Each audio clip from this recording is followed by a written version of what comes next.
So I went to go see a film that I thought might be good. But anyway, a friend basically said, hey, we've got Imaginary, I want to go watch this film, it looks pretty good. I did go watch Dune, and prior to Dune, those trailers, there was that film that was advertised there. Trailers didn't look too bad. I was like, Blumhouse, maybe you guys have made a decent film. But one thing and one thing only, wow, this film shouldn't have been released from cinemas. It should have been straight to DVD. It was so fucking mid. Okay, mid's been really generous. It wasn't even mid. It was just so many potholes. Okay, first thing. If you watch the film, this guy comes around. Obviously he's a bit older. There's a young 15-year-old that basically. So the emphasis is basically. Let me just give you a backstory about what this is. So this slim black girl with a big head.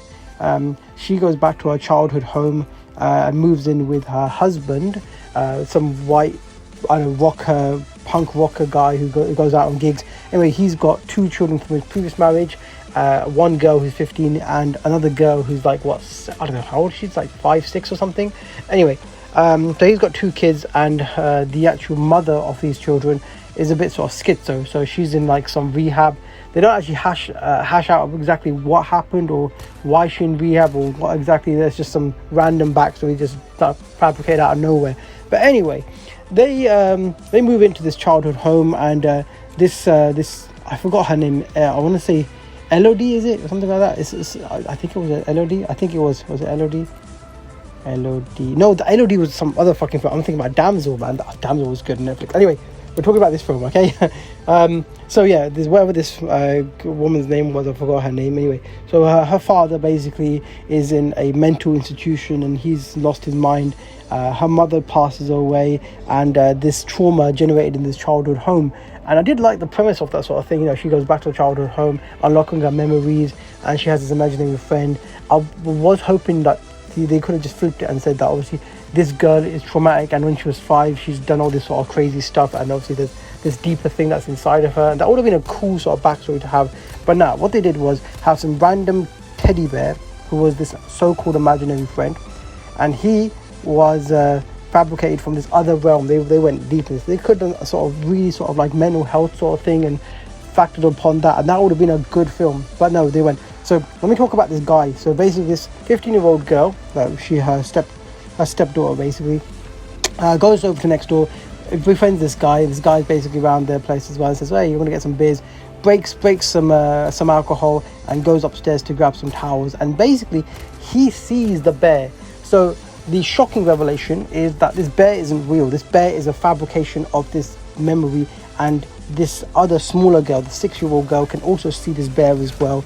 And they walk around this bear called Chauncey, and this bear is not real, and only this girl can see the bear. That would have been a cool sort of thing to have. And the mother, then they said that this mental thing, whatever this thing is, has been passed on and is affecting the some mental health sort of thing. So obviously this 5-year-old stepdaughter that she has, she's also now experiencing the same sort of mental breakdown.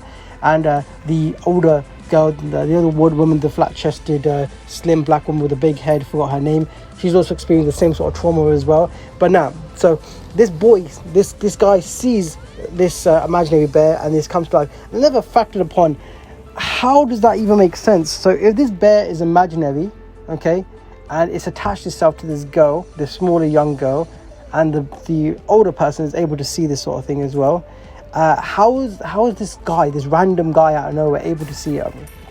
I mean, it's meant to be imaginary. But anyway, they didn't really that was something there as well. It really sort of bugged me when that scene actually happened. But apart from that, the entire film, the premise started off okay, fairly well, and it was just a dry film. I mean, seriously, I expected so much more from Blumhouse, just putting out random. These days, I feel that any horror film, if I give it a chance, it's just going to let me down.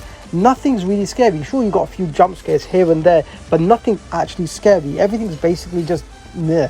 It's like you've seen everything. I mean, the whole premise of actual horror films is kind of gone. I mean, I think, are we just desensitized to this entire horror culture? We've seen so much crap in the world. It just doesn't scare us. I love horror films, I myself, but I feel myself, everything that comes out now that's so-called horror is just, yeah. Anyway, that was Imaginary. This is my review about this film, and tell me what you guys think. I was going to do a 60-second sort of breakdown, but I felt that I can't just pack all this in 60 seconds.